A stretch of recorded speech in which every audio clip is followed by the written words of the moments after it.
그 찬양 하나 할까요? 밤하늘에 반짝이는 그거. 그 제목이 뭐죠? 내가 만난 하나님의 책이요. 네. 밤하늘 반짝이는 아 이거 근데 악보가 없는 것 같은데 불길한 얘기하니.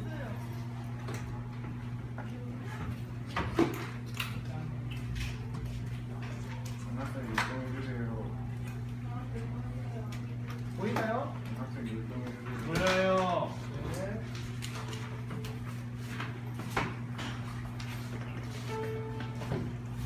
네, 반주 부탁합니다.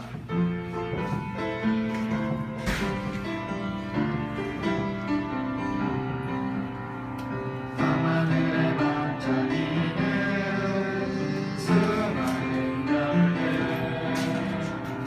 온 세상에 재미있는 수많은 책들 너마다 재밌다 살라 하지만 내 작은 말 깜깜한 길 어둡기만 해 어느 날 내가 만난 하나님의 죄 햇살 같은 그 맑은 길 내 마음 비춰 내 맑은 영광스러운 내일을 보내 내 맑은 말 확신에 차 오늘을 건네.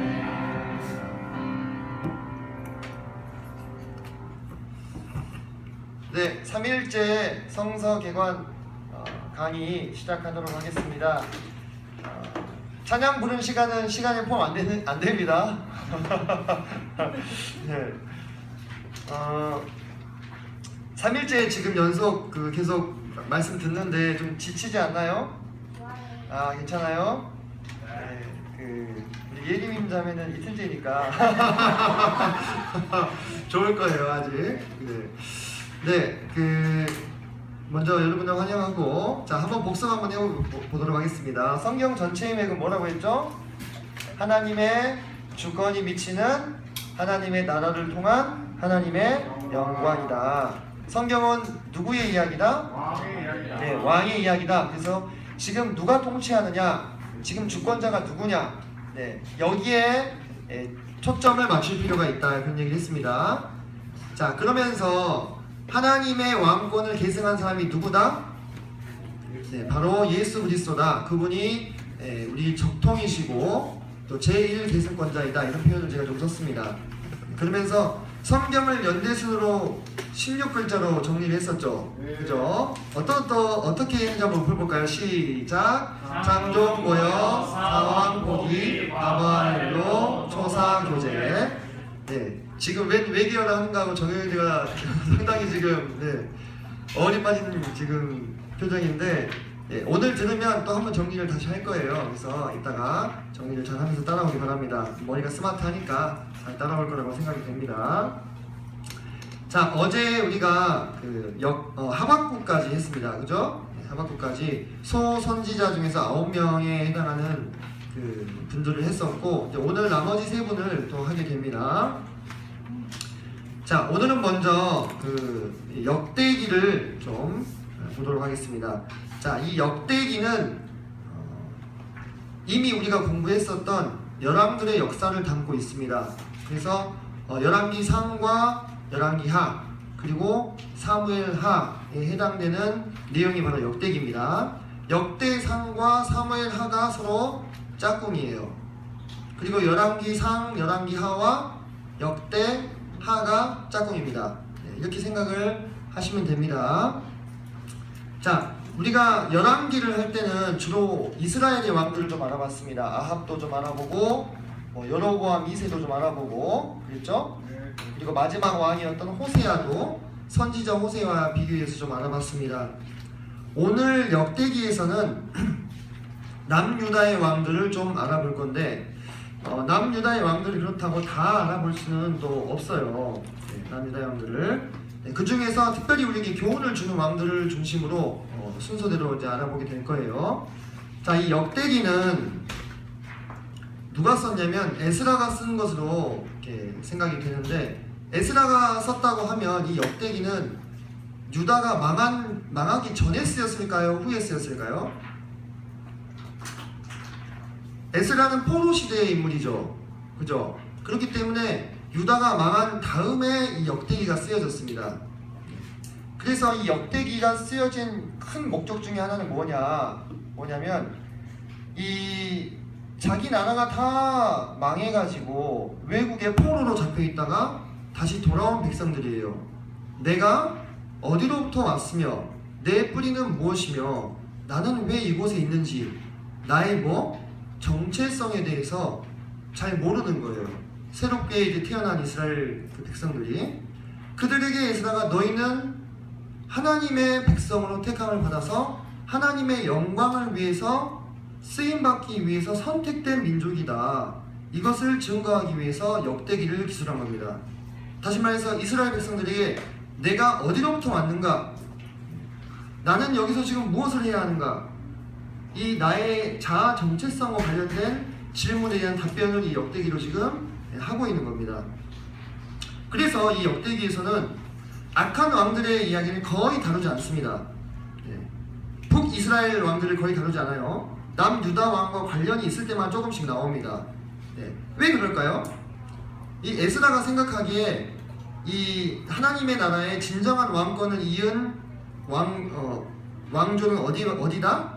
남유다다, 이렇게 생각을 한 거예요. 그래서 심지어 사울 왕도 출현하자마자 죽습니다. 역대기의 구성을 보시면 1장부터 쭉 9장까지는 그 뿌리에 대한 이야기를 좀 하고 있어요. 내가 어느 지파의 누구의 후손인가? 여러분들 읽으려고 하면 좀 경기가 일어나는 족보가 조금 이렇게 쭉 이어져서 나옵니다. 근데 그게 중요했어요. 왜 그런지 아시겠죠? 그 배경을. 이 역대기는 귀환한 백성들을 대상으로 쓰였기 때문에 그들이 내 뿌리가 어디냐, 이 뿌리 찾기 할 때 우리가 족보를 따지잖아요. 그래서 너희는 이와 같이 유구한 역사를 가진 하나님의 백성이었다라는 것을 증거해주기 위해서 그렇게 많은 양을 할애해가지고 지금 족보를 다루고 있는 거예요, 처음에.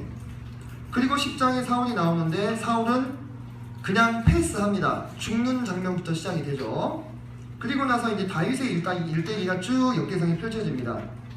그래서 다윗의 전성기를 맞이했을 때의 이야기, 그리고 다윗이 범죄하고 쇠퇴기로 들어간 이야기, 그리고 다윗이 그 아들 솔로몬이 건축할 성전에 대한 준비를 하는 이야기, 이 이야기를 주구장창 하고 있어요, 역대상에서. 그래서 다른 이야기는 거의 안 나옵니다. 역대상은 다윗이 승리하고 다윗이 쇠퇴하고 다윗이 성전 건축을 준비하는 거, 얼마나 철저하게 준비하냐면 땅을 삽니다. 다윗이 땅을 사요. 그리고 성전 건축에 필요한 물질들을 다 모읍니다. 동이며 금이며 은이며 이거를 무수히 많이 모아요. 자기가 다른 나라에서 승리해가지고 빼앗아온 전리품도 다 하나님께 바칩니다. 즐거이 바칩니다. 그리고 인적 자원들을 또 준비를 합니다. 이게 성전만 세워놔서는 유지가 안 되죠. 그 안에서 직접 활동해야 될 사람들이 필요하잖아요. 그래서 레위인들을 직분대로 세우고, 찬양대도 세우고, 문지기도 세우고, 고지기도 세우고, 고지기는 창고를 관리하는 사람이에요. 그리고 마지막으로 다윗이 솔로몬에게 너는 꼭 성전을 지어라, 이 이야기를 하면서 설계도까지 다 줍니다. 하나님한테 받아가지고. 혹시 지금 책 없으신 분들 여기 앞에 책 왔거든요. 지금 미리 가져가세요. 책 와서 가져가세요. 그렇게 해서 성전 건축에 대한 부분을 완전히 끝내고, 솔로몬은 시행만 하면 되는 거예요. 그렇게 준비를 철저하게 끝내놓고 생을 마감하면서 역대상이 끝납니다. 왜 에스라가 이렇게 성전을 강조했을까요? 아까 그 배경을 통해서 한번 유추를 한번 해봅시다. 왜 에스라가 이렇게 성전을 강조했는가? 성전이 뭐예요? 하나님을 경배하고 하나님께 영광 돌리는 구심점이에요. 그죠? 성전이야말로 이 이스라엘 백성의 존재의 이유가 되는 겁니다. 거기에 거하시는 하나님을 경배하고 찬양하는 것이 이 이스라엘 백성들에게 주어진 정체성이라는 거예요. 그 부분을 에스라는 정확하게 파악하고 있었기 때문에 성전에 대해서 이렇게 장황하게 이야기를 하고 있습니다. 그러면서 역대상이 다윗의 죽음으로 마감이 되고 역대하가 이제 이어집니다. 그죠? 역대하에는 남유다의 왕들이 이렇게 많이 나옵니다. 제가 그 중에서 우리에게 질문을 던지고 있는 왕들을 좀 추려봤습니다. 남유다의 왕들이 나오기 전에 잠깐 통일왕국이 좀 이어지지요. 솔로몬 때까지. 자, 화면을 보시면 제가 역대기에서 특별히 역대하에서 우리에게 질문을 던지고 있는 왕들을 적어놨어요. 첫째로 솔로몬과 아사, 두 번째로 여호사밧, 세 번째로 요아스, 네 번째로 히스기야와 요시야. 이 왕들을 우리가 좀 살펴볼 건데요. 자, 먼저 솔로몬은 우리가 이야기를 좀 들었죠. 성전을 건축하고 전성기를 누렸지만 말년에 우상을 숭배하고 실패해버린 왕입니다. 아사도 마찬가지입니다. 아사도 처음에는 선한 왕이었어요. 구스 왕 세라라는 사람이 무려 100만 대군을 이끌고 이스라엘을 쳐들어옵니다. 남유다를. 근데 그때 이 아사가 하나님 앞에 간구함으로써 이 유다가 그 적군의 손에 떨어지지 않고 승리합니다. 그런데 말년에는 그보다 훨씬 더 연약한 무리들이 쳐들어왔는데 그들에게 굴복해버리고 맙니다. 자기가 가지고 있던 금은 보화를 내어주고 항복합니다. 그리고 또 자기 종들을 학대하고 이런 실수를 저지릅니다. 이 솔로몬과 이 아사의 삶이 우리에게 주는 질문이 있습니다. 생애의 마지막 순간까지 주님을 따를 것인가? 이 질문을 우리에게 주고 있어요. 생애의 마지막 순간까지 주님을 따를 것인가? 솔로몬과 아사는 둘 다 출발은 아주 좋았어요. 그죠? 영광스러운 승리를 거뒀습니다. 성전도 건축했고 또 100만 대군을 이겼죠. 하지만 그들의 말년은 참 안타까운 모습이었어요. 우리가 참 재미있는 것이 이 사무엘 상이 꺾이는 지점에서 사울이 범죄합니다. 아말렉 족속을 다 죽이지 않아요. 또 사무엘 하가 꺾이는 지점에서 다윗이 또 범죄를 합니다. 딱 이렇게 후반전으로 넘어가는 그 기점에 더 재밌는 거는 열왕기상이 또 꺾이는 지점에서 누가 범죄를 할까요? 솔로몬이 범죄를 하는 거예요. 그러니까 우리가 우리 인생의 전반전은 하나님을 위해서 헌신되게 살았다가 우리 인생의 후반전에 역전골을 허용하면 어때요? 타격이 2배죠. 심리적인 타격이. 전반전에 이기고 있어요. 후반전에 2골 먹어가지고 2대1로 졌어. 더 허탈하잖아요. 그죠? 우리 인생이 그렇게 될 수가 있다는 겁니다. 이 솔로몬과 아사의 삶이 우리에게 주는 그런 교훈입니다. 자, 둘째로 여호사밧이라는 왕인데 이 왕은 아주 선한 왕이었습니다. 아주 선한 왕이었어요. 하나님을 이처럼 신실하게 따른 왕들이 몇 안 될 정도로 아주 선한 삶을 살았는데 이 여호사밧의 실책이 뭐였냐면 어제 아합 얘기 들으셨죠? 네, 이 아합 집과 이 사돈지간이 돼요. 네, 자기 아들이랑 아합의 딸을 결혼을 시킵니다. 정치적인 관점에서 봤을 때는 어떨까요? 아주 묘습니다. 그죠? 네, 우리 옛날 왕들이 다 이렇게 결혼으로 동맹을 맺었어요. 내 아들과 그 사람의 딸. 네. 게다가 북이스라엘은 아주 남도 아니잖아요. 그죠? 한때 같이 한 나라였었기 때문에. 근데 이 여호사밧이 정치적인 관점으로 세상 나라의 관점으로는 참 지혜로운 선택을 했는데 그로 말미암아서 어떤 결과가 찾아왔어요? 자기 후손들이 싸그리 다 죽습니다. 자기 아들들이 다 부패해가지고 우상을 숭배하게 됩니다. 그리고 며느리였던 아달랴가 그 후손들을 다 죽여요. 아들들을. 그래서 남유다의 왕족의 혈통이 끊길 뻔합니다.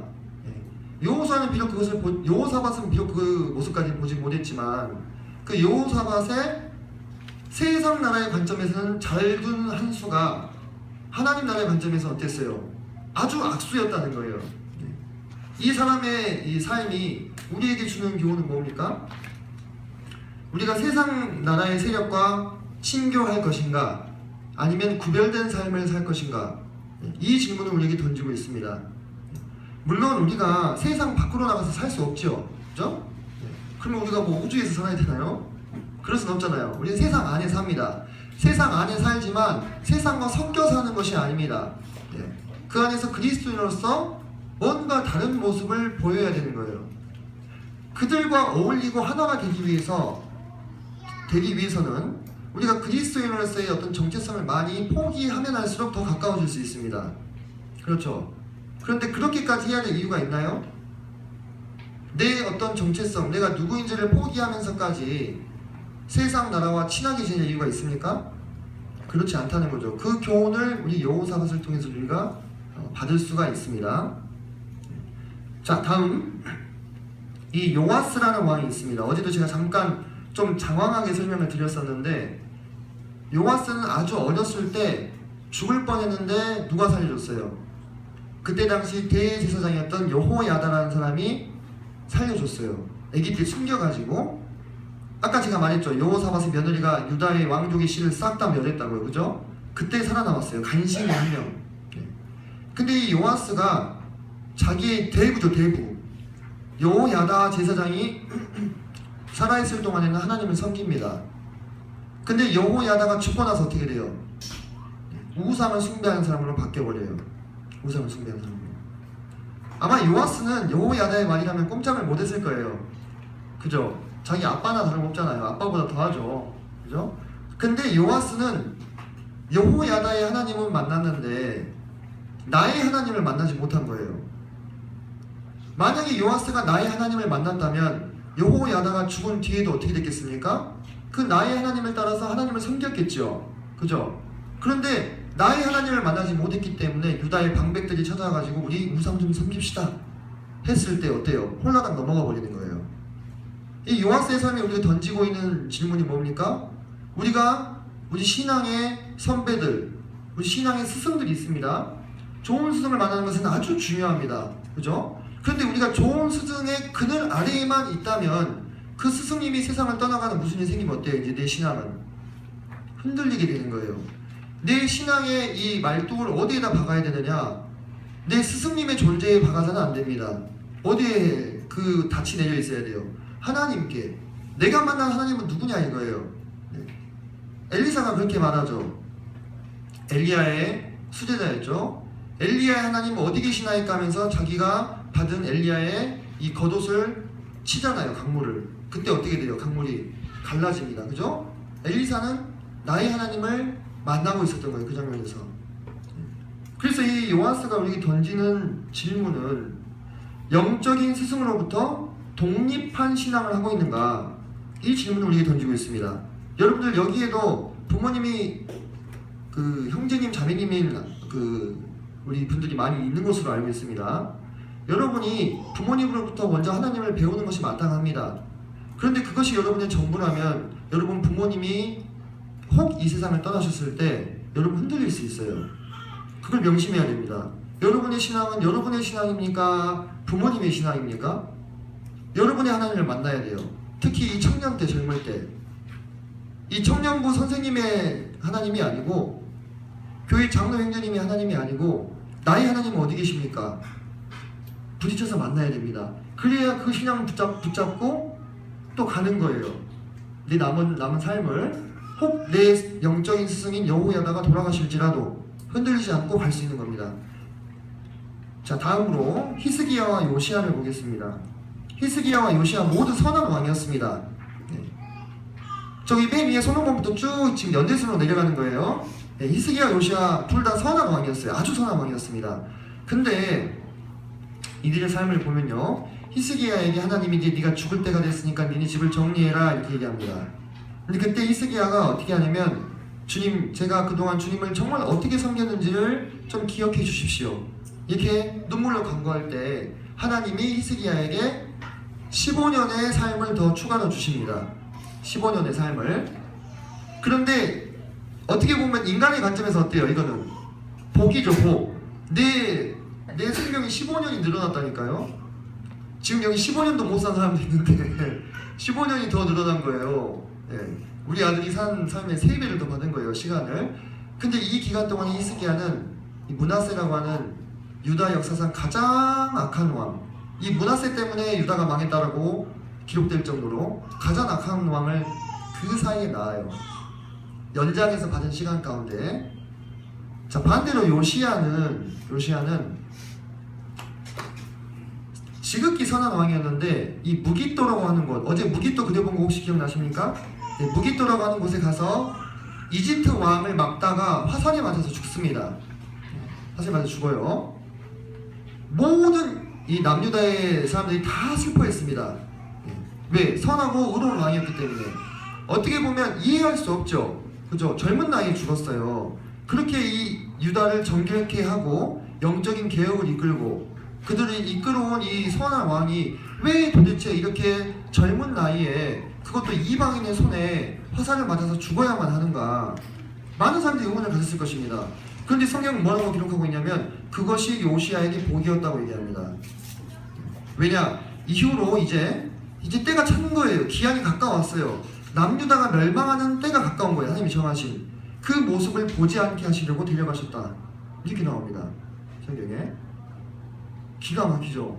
요시야는 화살 맞아 죽었는데 그게 복이었대요. 사람의 관점에서는 어때요? 이거는 불행이죠. 그죠? 하지만 하나님의 관점에서는 복이었다는 겁니다. 이 히스기야와 요시야 왕이 우리에게 던지는 질문이 뭡니까? 참된 복이 무엇인가? 참된 복이 무엇인가? 히스기야는 살았지만 저주였고 요시야는 죽었지만 복이었다는 것입니다. 우리가 이 세상에 우리의 관점이 이렇게 내려가 있으면요, 우리에게 일어나는 일들이 복임에도 불구하고 그것을 저주로 생각할 수가 있어요.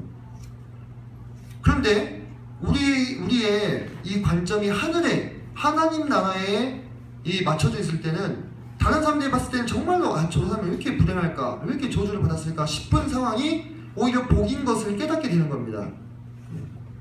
그래서 우리가 그것을 알아볼 수 있는 눈이 필요합니다. 우리에게. 바로 히스기야와 요시야의 삶은 우리에게 그러한 것을 교훈해주고 있다. 이렇게 말씀을 좀 드리고 싶습니다.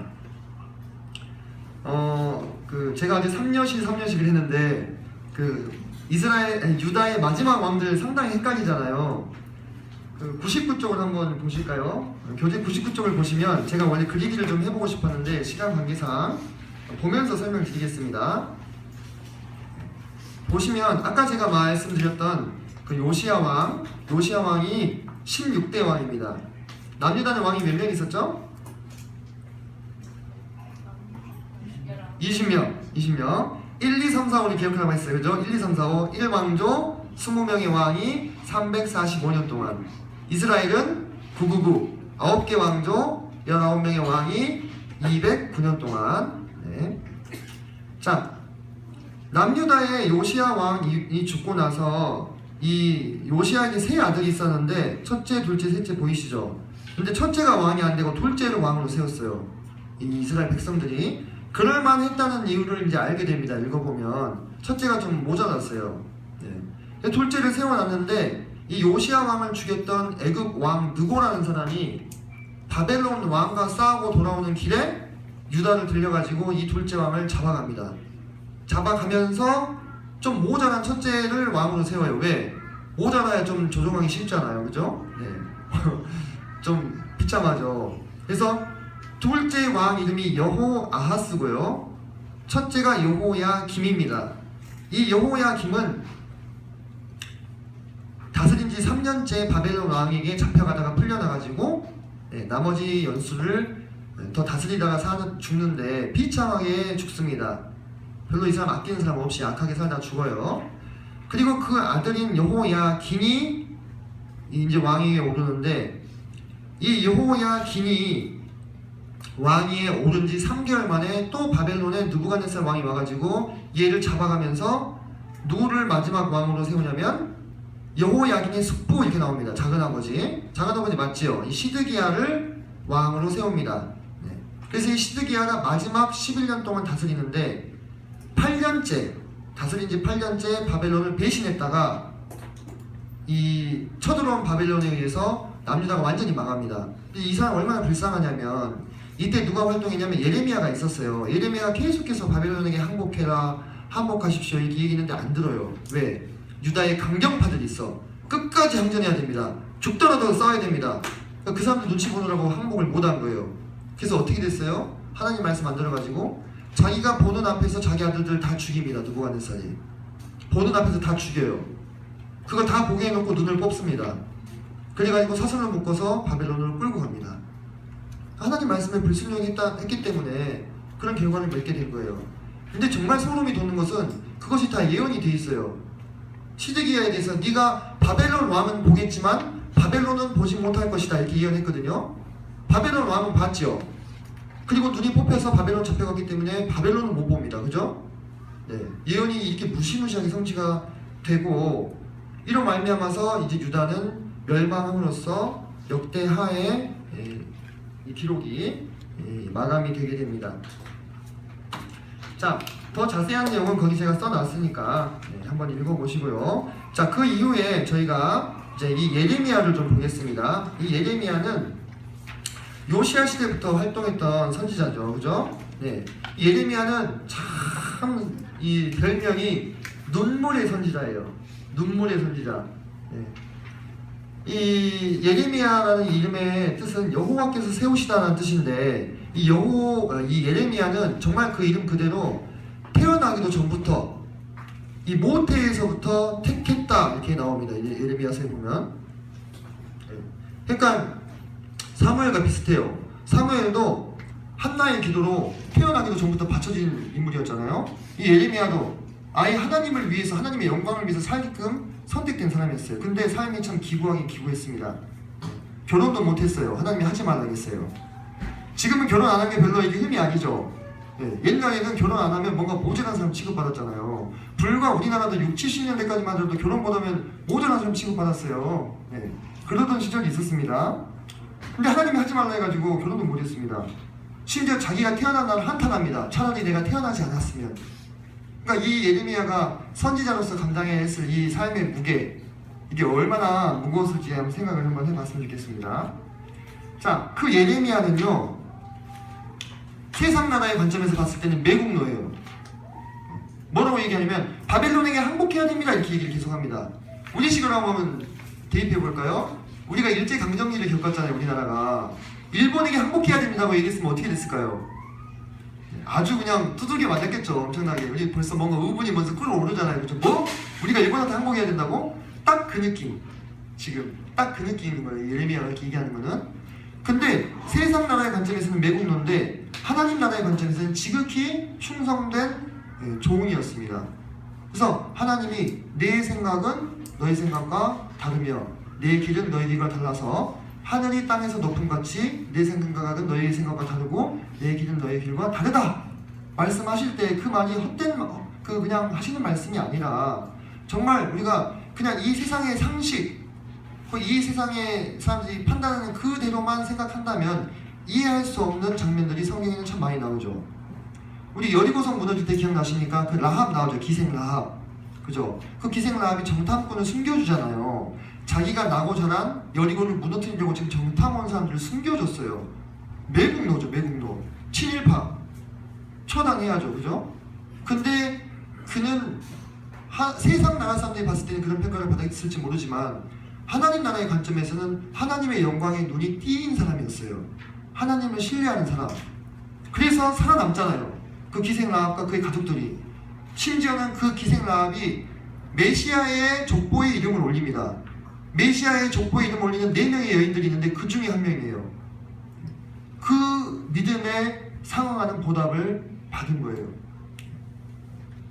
우리 조상이 이순신이면 엄청 자랑스럽겠잖아요. 그죠? 족보에 이름 오른다는 게 얼마나 영광스러운 건지 아십니까? 네.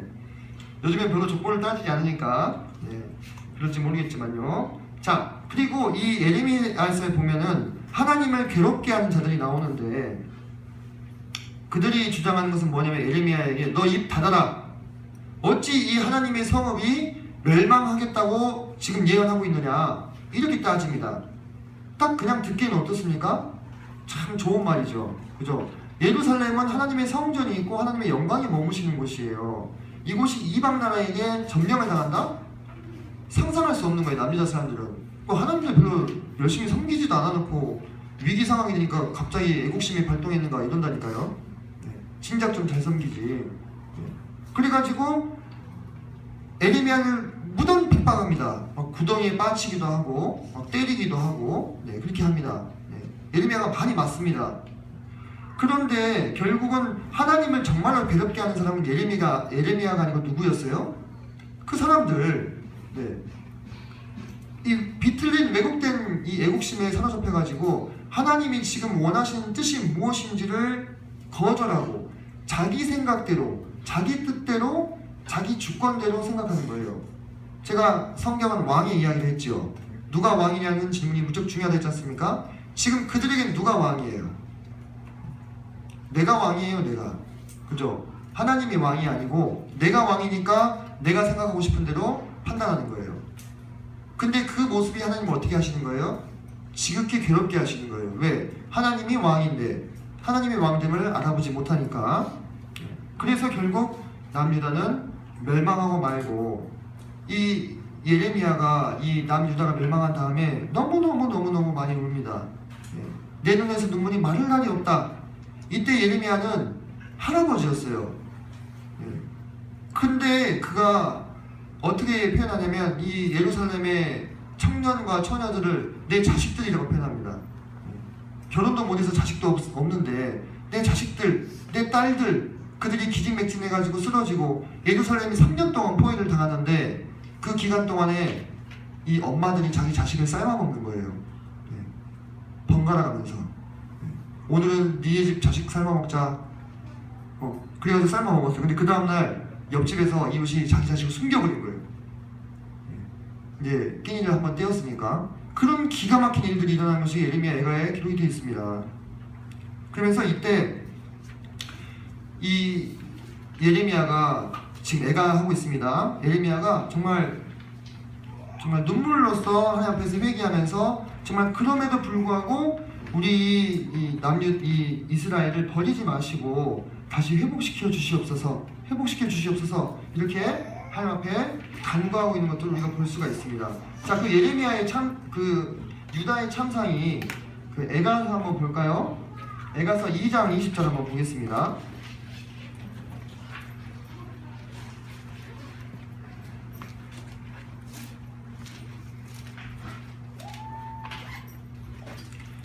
자, 에가서 2장 20절 구약성경 1146페이지입니다. 1146페이지. 자, 제가 읽겠습니다. 여호와여 보시옵소서. 주께서 누구에게 이같이 행하셨는지요.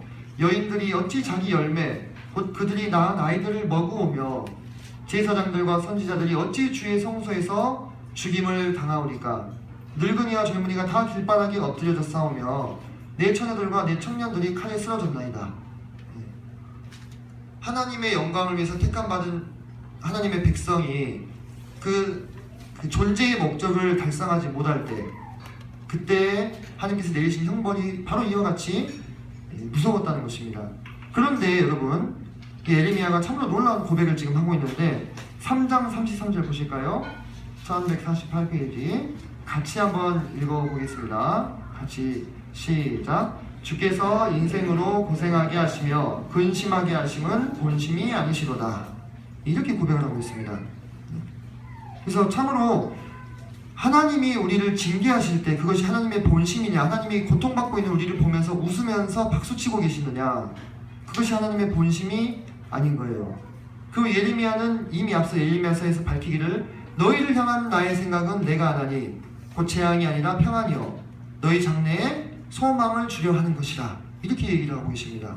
그러니까 너희는 바벨론에게 멸망당하고 사로잡혀 가겠지만 그것은 재앙이 아니라 평안과 너희 장래에 소망을 주기 위한 것이다. 제발 내 말 듣고 항복해라. 불순종함으로 근데 결국은 이와 같은 꼴을 또 당하게 되는 겁니다. 그래서 그것이 하나님의 본심이 아니라는 것을 밝히고 있는 것이 예레미야 생활이 있습니다. 자, 예레미야와 예레미야 애가는 이렇게 넘어가도록 하겠습니다. 다음 이제 다니엘을 봅시다.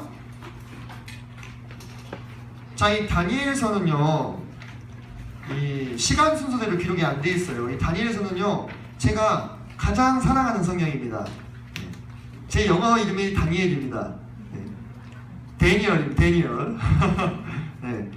이 다니엘은요, 다니엘서는 그 시간 순서대로 기록이 안 되기 때문에 왕 순서를 좀 봐야 됩니다. 왕 순서. 자, 느부갓네살, 벨사살, 다리오, 고레스. 들어보신 이름도 있고 없는 이름도 있을 텐데 이 왕들이 이제 순서대로 느부갓네살과 벨사살은 바벨론의 왕입니다. 이 나라들은 제가 중간사 때 더 다뤄드리겠습니다. 자, 그리고 다리오와 고레스는 이 페르시아의 왕입니다. 바사. 우리가 중간사 외웠죠? 바바, 헬로. 그래서 앞에 바바예요. 지금 바바. 바벨론, 바사. 자, 다니엘에서 보면은 느부갓네살은 금신상의 꿈을 꾸고 자기가 금신상 하나 만듭니다. 그래서 금신상 원투. 그리고 나무꿈을 꿔요. 나무꿈. 자, 벨사살 때에 다니엘이 받은 것은 네 짐승의 환상과 순양과 수렴소, 그리고 손가락이 나와서 메네메네 대기 로바르신이라는 글씨를 씁니다. 벨사살 왕에게. 자, 다리오 왕 때는 이제 바벨론 망했어요. 바벨론 망하고 바사가 다시 이제 일어났습니다. 다리오 원년에 다니엘이 사장으로 해서 살아납니다. 그리고 이스라엘 민족의 죄를 회개하는데 이때 하나님이 정말 중요한 예언인 70일의 예언을 주십니다. 한 번쯤 들어보신 적 있으실 거예요. 자, 그리고 고레스 왕 때에 다니엘에게 고레스 3년째 장차 될 일에 대해서 예언을 주십니다. 이 장차 될 일은 신구약 중간사랑 밀접하게 관련이 있을 뿐만 아니라 저기 종말의 예언과도 관련이 있습니다. 제가 어제 예언의 봉우리들 얘기 드렸죠. 예언의 봉우리들. 이 다니엘이 보는데 초림 때도 보고 종말 때도 막 보니까 섞여 있는 거예요. 예. 그래서 이 예언이 초림 때도 그 성취가 되는 것도 있고 또 종말의 성취가 될 것들도 함께 보는 것입니다. 그래서 이렇게 정리를 하셔서 보시면 연대순으로 볼 수 있습니다. 자, 먼저 여러분 다니엘이 금신상 꿈을 꾸죠. 다니엘 느부갓네살이 자기가 무슨 꿈을 꾼지도 모르면서 얘야 내가 무슨 꿈 꾸는지 맞추고 그게 무슨 뜻인지도 맞춰봐 이렇게 얘기를 합니다. 기가 막히죠. 뭔 꿈을 꿨는지는 얘기해 줘야 될 거 아니에요. 그러니까 갈대아 사람들이 뭐라고 하냐면 다 이제 갈대아 사람들이 바벨론 사람들인데 왕이 지금 시키시는 일은 이거는 불가능한 일입니다. 사람으로서는 할 수 없는 일입니다. 이렇게 얘기합니다. 그러니까 바벨론 왕이 열받아가지고 어떻게 해요? 야 싹 다 쓸어버려, 다 죽여 이렇게 얘기했어요. 근데 그 죽이라고 한 사람들 속에 다니엘과 세 친구도 들어있었어요. 이 일이 느부갓네살 2년차에 일어난 일인데요. 다니엘이 그때 어떤 위치 정도 됐을 것 같습니까? 다니엘은 그때요 명함도 못 내미는 견습 사원이었어요. 쉽게 얘기하면 인턴이었어요. 인턴. 이제 막 그 교육받고 있는 그런 시점이었거든요. 근데 왕이 다 죽이라는 거예요. 그때 다니엘이 담대하게 나서서 제게 말미를 주시면 제가 꿈이 무엇인지와 해석을 풀어드리겠습니다. 이렇게 얘기합니다. 무슨 배짱으로? 무슨 배짱으로요? 다니엘은 이미 구약성경에서 요셉이 바로의 꿈을 풀어준 사실을 알고 있었을까요? 몰랐을까요? 알고 있었죠. 그렇죠? 그는 하나님이시라면 이 꿈을 내게 보이시고 해석도 보이실 것을 알았던 겁니다. 그 하나님을 의지하고 내 자신을 어떻게 한 거예요? 던진 거예요. 불확실성의 영역 속으로 내 자신을 던진 겁니다. 만약에 그 말대로 지키지 못하면 어떻게 죽는 거예요? 곱게는 못 죽는 거예요. 왕을 능멸한 거잖아요 지금. 그죠? 아니 어디 저기 보장도 없으면서 그냥 제가 맞춰드리겠습니다 한 거잖아요 지금. 곱게 못 죽죠. 그죠? 근데 다니엘이 믿음으로 그렇게 도전했을 때 하나님께서 다니엘에게 이상 중에 이 꿈을 알려주시고 해석까지 주십니다. 그래서 다니엘이 해석을 하는데 지금 이 그림 보이시나요? 여기 금신상의 꿈을 꿉니다. 네 짐승의 꿈도 환상도 봤다고 했죠. 둘이 같은 것을 의미하고 있습니다. 이게 뭐냐? 장차 이 세상에 드러나게 될 제국들에 대해서 하나님이 꿈으로 보여주신 거예요. 이게 뭐냐? 이 다니엘서는 정말로 놀라운 책입니다. 너무너무 놀라운 책이라서 이 일반 세상 사람들이요 거짓말이라고 했어요. 이거는 그렇게 옛날에 이게 쓰여졌을 수가 없다. 왜? 구절 너무나 정확하게 예언이 성취되기 때문에 따라서 읽다 보면 소름이 돋습니다. 하나하나 풀면서 읽으면요. 지금 우리가 오늘은 개관이기 때문에 그렇게 못하지만 정말로 놀라운 책입니다. 인간 나라를 하나님이 다스리시는 것을 이런 것을 통해서 보여주시는 거예요. 이 예언이 그대로 성취가 됩니다. 그래서 이 모든 것들을 풀어줬을 때 느부갓네살이 어때요? 다니엘 앞에서 절을 해요. 제가 아까 다니엘이 어떤 입장이라 했어요? 인턴 사원이에요. 인턴 사원. 인턴 사원 앞에서 그 그룹의 회장님이 절을 한 거예요. 예. 이해가 되십니까? 지금 그 상황이? 예. 지금 오늘날의 상황으로는 이거는 이해가 될 수 없는 상황이죠. 하나님께서 그렇게 다니엘에게 보여주심으로써 그런 일들이 일어나게 된 것입니다. 자, 다니엘서도 한번 한 구를 좀 찾아보고 갔으면 좋겠습니다. 자, 4장 25절.